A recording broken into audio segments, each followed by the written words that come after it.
E nessa série de entrevistas com candidatos a vereador por São Paulo, iniciativa aí do Secov e várias outras entidades do setor imobiliário, como a Abrainc, a Abrace, a Asbea, Instituto de Engenharia, Sinduscon São Paulo, apoio de mais 13 entidades, eu vou conversar agora com o Carlos Bonetti, que é candidato a vereador pelo PRTB. Carlos Bonetti, muito obrigada pela sua participação aqui na nossa série. Eu que agradeço, Denise, pela oportunidade, agradeço em seu nome a todos do office, do back-office do Secov, maravilhoso, ao presidente Basílio e ao Marcelo Boazar Lindenberg, que me deu esta oportunidade de estar junto com vocês. Muito obrigado. Bom, eu queria começar falando sobre a sua experiência, então, na área imobiliária, como consultoria, gestão patrimonial, tem toda uma formação e uma área de atuação, não apenas aqui no Brasil, mas também no exterior, né? Pois não, Denise, sem dúvida, sou broker norte-americano, licenciado pelo estado mais importante da maior indústria do mundo, que é a norte-americana, pelo estado da Flórida, e simultaneamente por São Paulo. Também acabei me tornando perito avaliador imobiliário federal, atendendo todo o Brasil, e parte da legislação que nos permite bancos norte-americanos, ou seja, avaliação imobiliária, patrimonial e gestão. Então, e como é que se poderia trazer experiências dos Estados Unidos para o Brasil? Quais seriam as suas principais pautas como vereador aqui em São Paulo?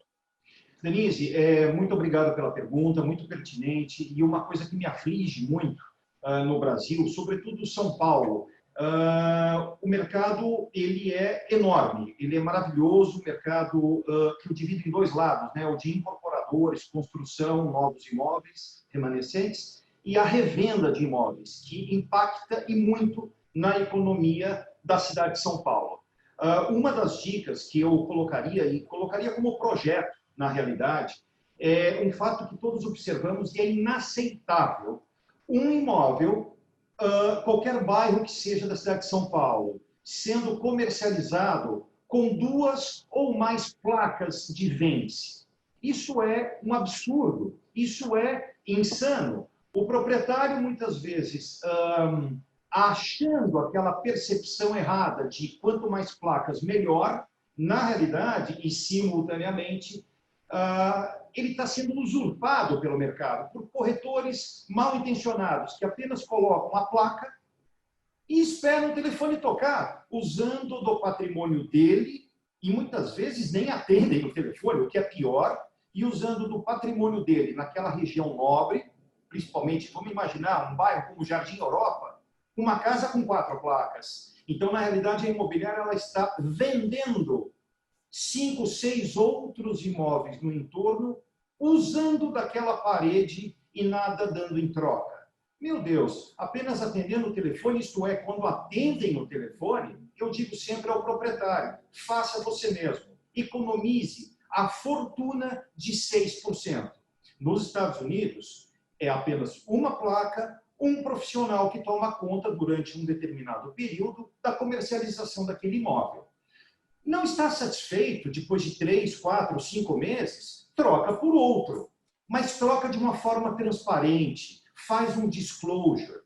Diga onde não está gostando do trabalho daquele profissional naquele momento. Assim como você tem apenas um dentista, um arquiteto, um jardineiro, esta pessoa contratada é quem tem obrigação de falar com os 500 mil corretores do mercado brasileiro. Sim, são 500 mil corretores em atividade em todo o Brasil.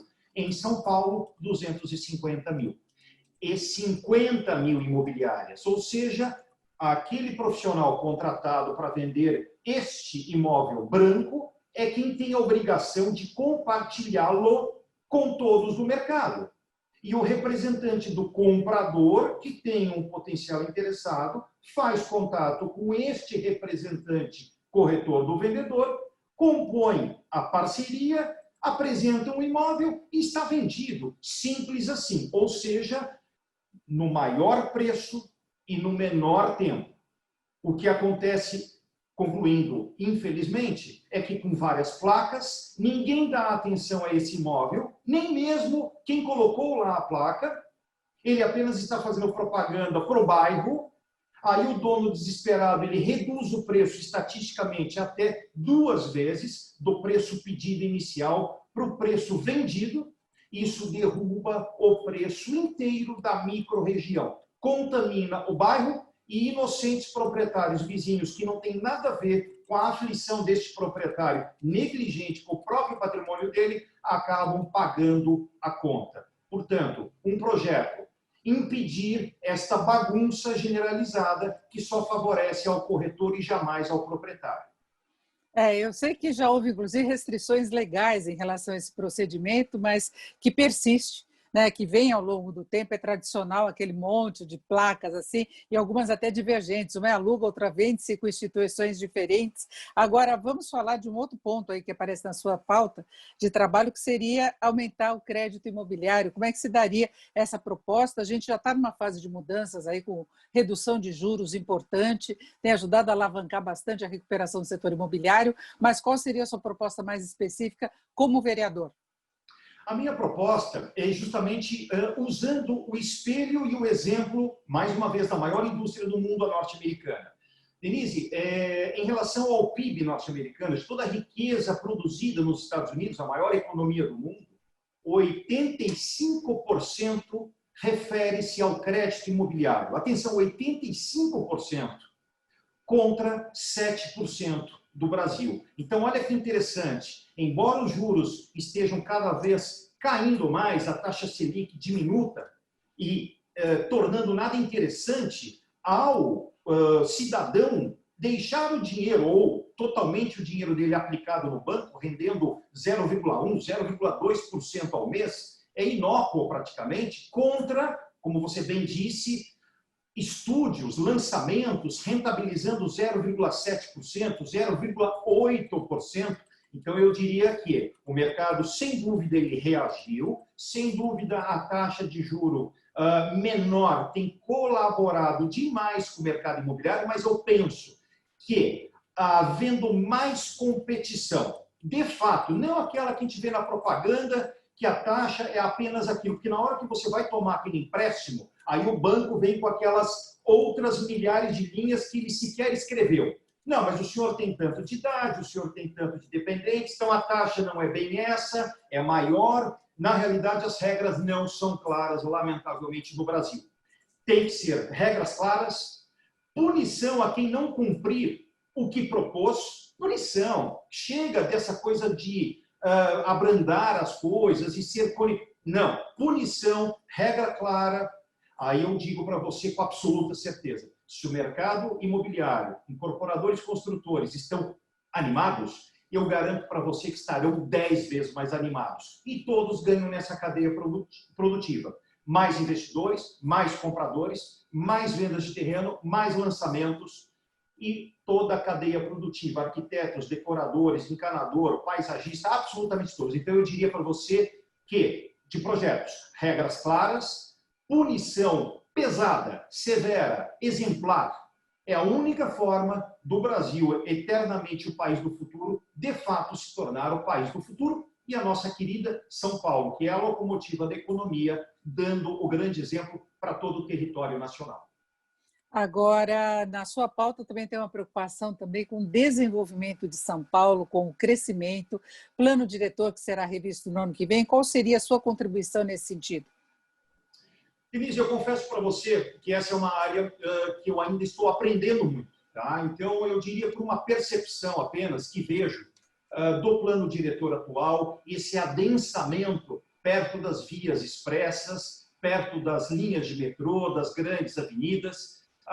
Eu diria para você o seguinte, é muito grande ainda a cidade de São Paulo. E um dos exemplos que eu gosto muito de ver, a Prefeitura de Miami, ela escolhe determinadas áreas dando incentivo tributário fiscal, sobretudo no IPTU. Ou seja, ela claramente vai à sociedade e diz, olha, nesta região, um exemplo clássico, muito brasileiro gosta, Arts District, Wynwood, era, há pouco tempo atrás, era uma terra de ninguém, era largado, narcotraficantes, homeless, gente dormindo na rua, era uma região que ninguém queria ir, até que a prefeitura começou a dar a isenção de 10 anos do IPTU nesta microrregião. Claro, não em toda a cidade.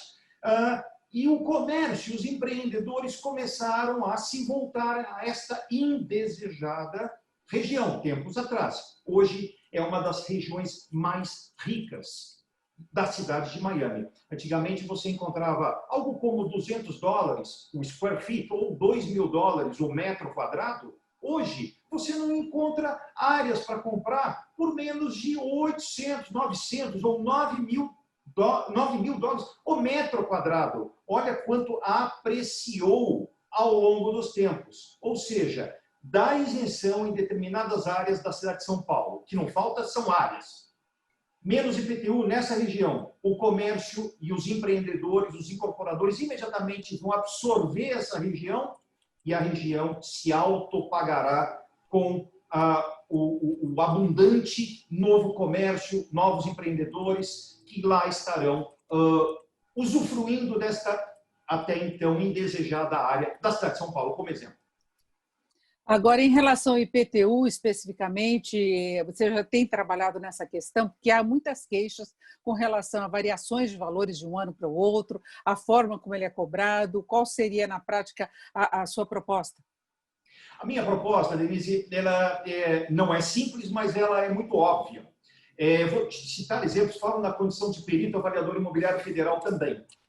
Me deparo de vez em quando com prédios e com apartamentos de uma mesma família, dois irmãos, nos jardins, habitando o mesmo prédio, portanto, o mesmo padrão construtivo, a mesma área útil, e adivinha, IPTUs divergentes e diferentes. É inaceitável isso. Como também existem regiões do centro da cidade, shopping centers, por exemplo, pagando uma carga tributária de IPTU na babesca. A prefeitura, de forma remota, porque ninguém vai até lá realmente verificar a idade aparente do imóvel. O imóvel pode ter, hipoteticamente, 10 anos a construção, mas o habitáculo dele, a idade aparente interior, pode estar com uma idade aparente de 80 anos, pode ter tido uma guerra lá dentro. Então, traduzindo e fazendo essa analogia, a prefeitura deveria sim colocar profissionais dela vistoriando imóveis, constatando que o que ela enxerga ser um palacete,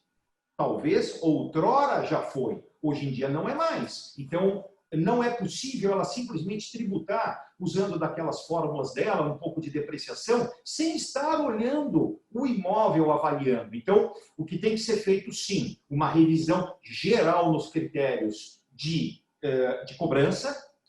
Tem que haver, sim, vistorias periódicas e permanentes de profissionais da prefeitura, nem que terceirizados, não importa, mas tem que haver, porque é inaceitável aquele cidadão que tem um imóvel completamente depreciado por conta dos tempos e por conta da microrregião. Vou dar um exemplo da Cracolândia.